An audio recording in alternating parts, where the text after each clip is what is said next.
Assalamualaikum warahmatullahi wabarakatuh. Selamat siang Bapak Bahtiar Heru MPD, selaku dosen pembimbing mata kuliah penghantar pendidikan dan teman-teman yang berbahagia.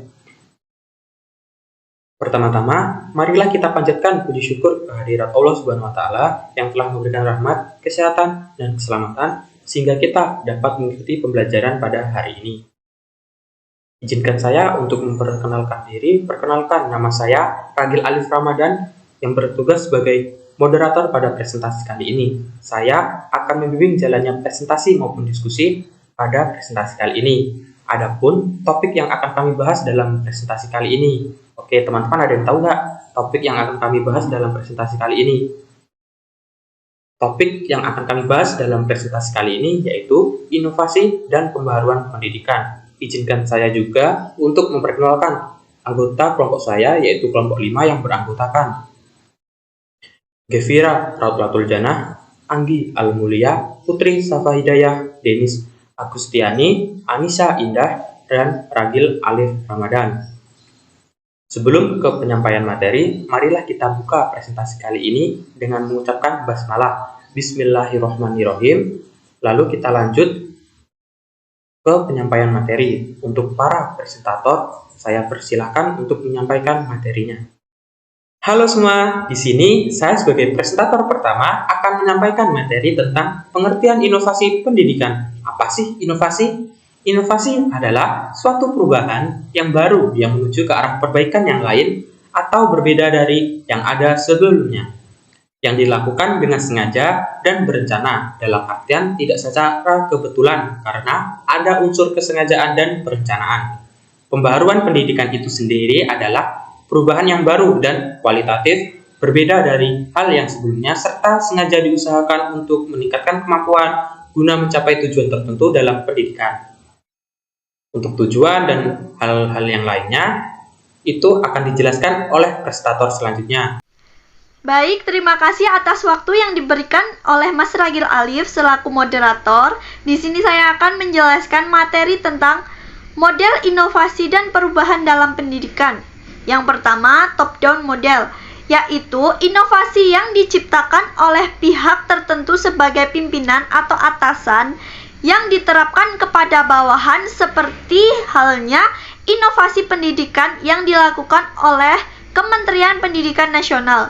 Yang kedua, bottom-up model, yaitu inovasi yang bersumber dan hasil ciptaan dari bawah dan dilaksanakan sebagai upaya untuk meningkatkan penyelenggaraan dan mutu pendidikan.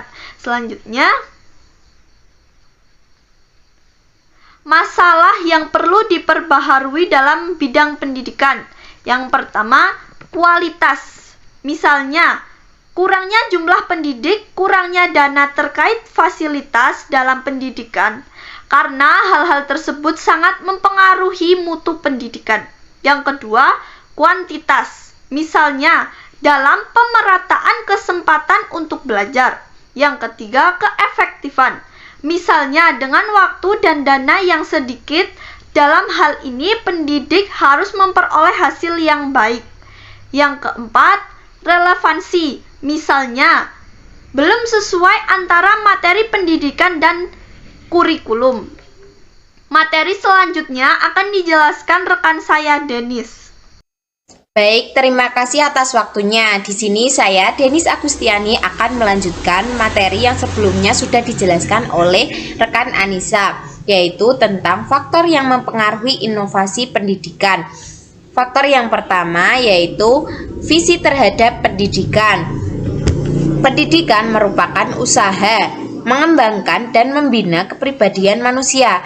Manusia dapat dididik untuk tumbuh dan berkembang menjadi manusia yang dewasa melalui proses pendidikan. Sebagaimana tujuan pendidikan yaitu untuk kebahagiaan manusia itu sendiri, baik kebahagiaan individu, masyarakat, dan negara. Faktor yang kedua yaitu faktor pertambahan penduduk. Faktor yang memiliki pengaruh besar dalam penyelenggaraan pendidikan untuk menuntut adanya pembaharuan dalam bidang pendidikan yaitu bertambahnya jumlah penduduk yang semakin cepat dan banyak. Dengan perkembangan penduduk tersebut tentunya sangat mempengaruhi terutama di bidang pendidikan. Misalnya gedung sekolah, tenaga guru, sarana dan prasarana harus lebih diperhatikan. Faktor yang ketiga yaitu perkembangan ilmu pengetahuan. Di era industri sekarang ini ditandai dengan berkembangnya ilmu pengetahuan dan kemajuan teknologi yang semakin pesat.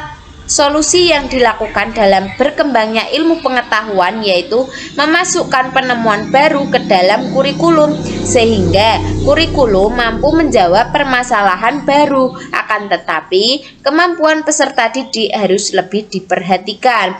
Faktor yang keempat yaitu tuntutan adanya proses pendidikan yang relevan. Tuntutan diadakan inovasi pendidikan yaitu adanya relevansi di dunia pendidikan terhadap kebutuhan masyarakat dalam dunia kerja, sehingga pendidikan dapat diperoleh dari dalam maupun luar sekolah. Kemudian, tujuan inovasi. Tujuan inovasi pendidikan yaitu efisiensi, efektivitas, dan relevansi pada sasaran peserta didik yang sebanyak-banyaknya terhadap hasil pendidikan yang sebesar-besarnya dengan menggunakan suatu sumber alat, tenaga, waktu, dan uang dalam jumlah sekecil-kecilnya.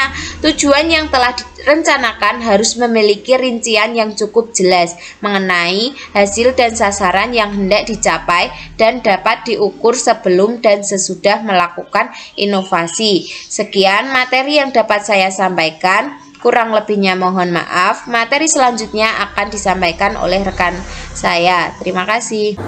Baik, materi selanjutnya adalah jenis-jenis inovasi pendidikan. Yang pertama adalah top-down model.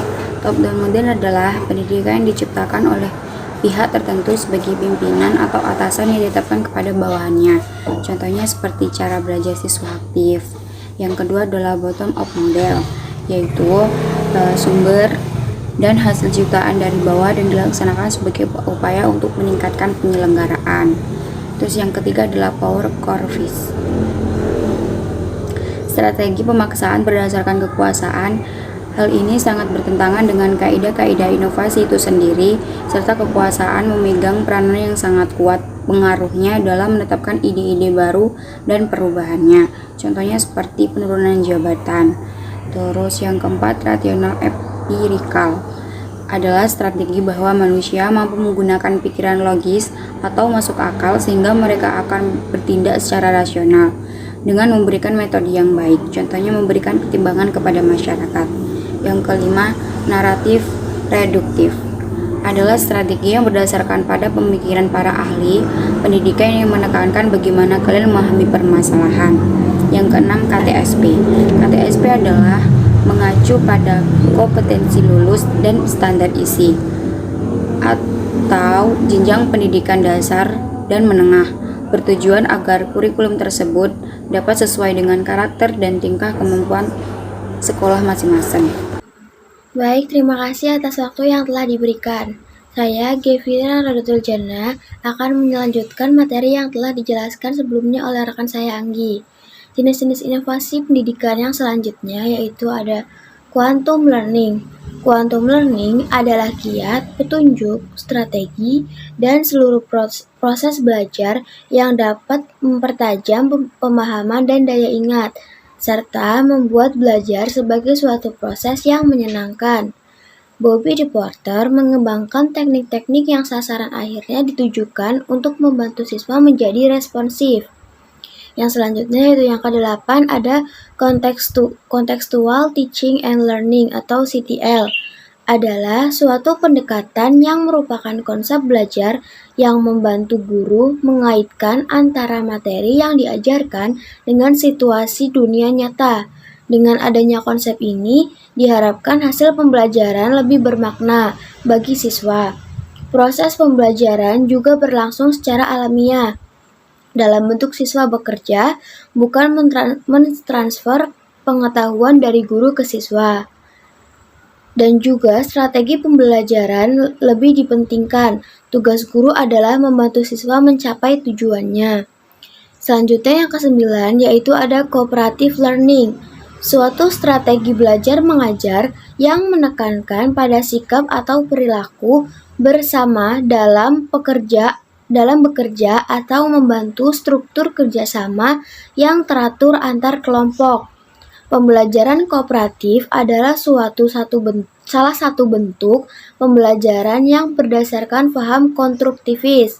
Strategi belajar ini dengan menggunakan kelompok kecil yang mempunyai tingkat kemampuan yang berbeda. Selanjutnya yang ke-10 ada active learning. Active learning adalah pembelajaran aktif yang dimaksudkan untuk mengoptimalkan penggunaan semua potensi yang dimiliki oleh anak didik untuk mencapai hasil belajar yang memuaskan dengan sesuai dengan karakteristik pribadi yang dimiliki.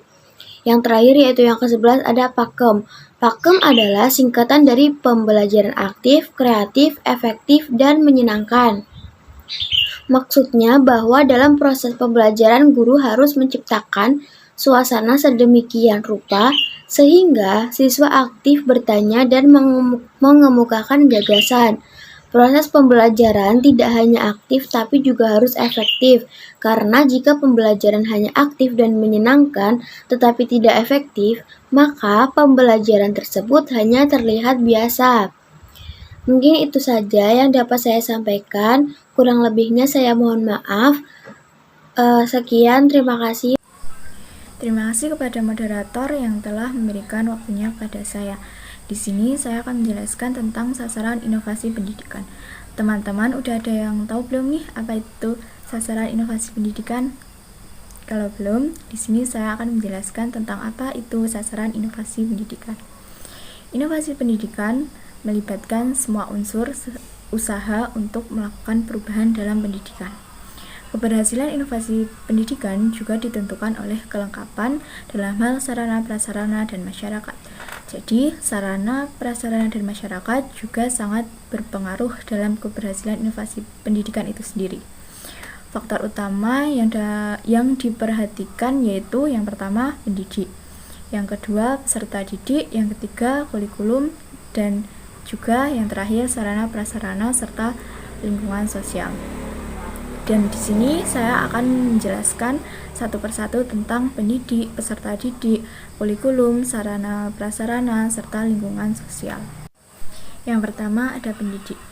Pendidik ini juga memiliki kompeten dan kreativitas yang tinggi dan sangat diperlukan dalam pendidikan yang lebih inovatif. Pendidik juga harus memiliki karakteristik penyampaian di dalam pembelajaran supaya mudah dimengerti oleh murid. Pendidik ini juga merupakan salah satu ujung tombak di dalam proses pendidikan, sehingga pendidik juga sangat berpengaruh dalam kegiatan proses belajar mengajar. Berikut ini adalah langkah-langkah perubahan yang dilakukan oleh pendidik, yaitu yang pertama, merencanakan pembelajaran, yang kedua, menerapkan proses pembelajaran, yang ketiga, melaksanakan tugas administratif, yang keempat, mampu berkomunikasi dengan murid maupun dan yang lainnya, dan yang terakhir, mampu mengembangkan kemampuan pribadi yang dimiliki peserta didik maupun pendidik. Adapun kewibawaan pendidik yaitu yang pertama, dapat menguasai materi dengan baik, metode mengajar yang sesuai, hubungan antar individu yang lebih baik, pengalaman serta keterampilan pendidik. Dan yang kedua ada peserta didik. Peserta didik ini juga memiliki peran dominan sebagai objek utama di dalam dunia pendidikan. Peserta didik juga harus mampu menentukan keberhasilan dalam belajar melalui daya inteligensi, daya motorik, pengalaman belajar, dan juga komitmen. Yang ketiga ada kurikulum. Kurikulum ini merupakan bagian yang sangat penting di dalam proses belajar mengajar di dalam sekolah. Tanpa adanya sebuah kurikulum, maka inovasi pendidikan tidak dapat berjalan sesuai dengan tujuannya.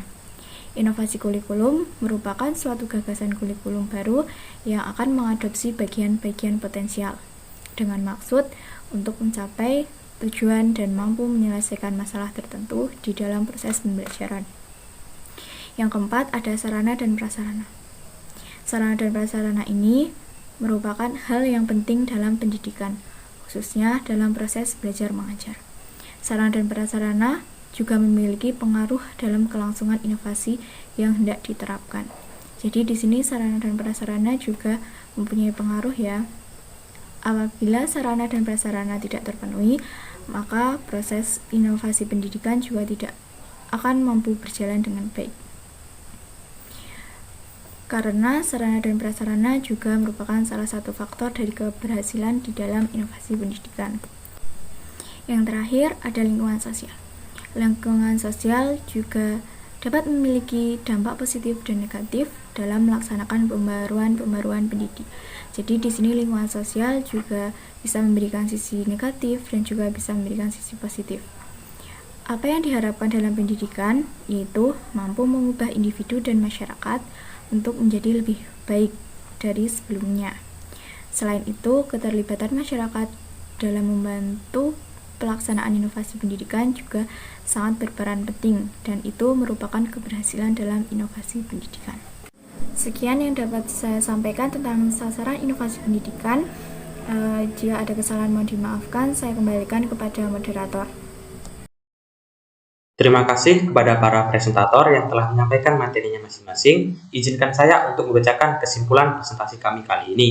Secara umum, inovasi diartikan sebagai pembaharuan dan perubahan yang terjadi dari suatu keadaan lain yang berbeda dengan keadaan sebelumnya. Perubahan hampir sama dengan inovasi atau pembaharuan. Dalam proses terjadinya bisa secara alamiah, perubahan dikatakan berubah apabila perubahan tersebut dilakukan dengan sengaja untuk memperbaiki keadaan sebelumnya agar lebih menguntungkan bagi peningkatan kualitas hidup, terutama dalam dunia pendidikan yang kualitasnya dengan kemajuan bangsa. Permasalahan yang dihadapi dalam bidang pendidikan perlu mendapatkan pemacuan yang tepat, artinya harus diselesaikan secara sistematis dan berencana. Hal ini disebabkan karena masalah yang kompleks, oleh karena itu pendidikan harus senantiasa berubah ke arah yang baik. Dalam kepentingan tersebut, diadakanlah inovasi dalam bidang pendidikan. Hal ini dilakukan untuk merubah kualitas pendidikan menjadi lebih baik dari keadaan sebelumnya, guna untuk mengikuti perkembangan zaman dan iptek yang ada di Indonesia. Sekian penyampaian kesimpulan pada presentasi kali ini. Kami dari kelompok 5, jika ada kesalahan kata maupun bahasa dalam presentasi kali ini, kami mohon maaf. Sekian, wassalamualaikum warahmatullahi wabarakatuh.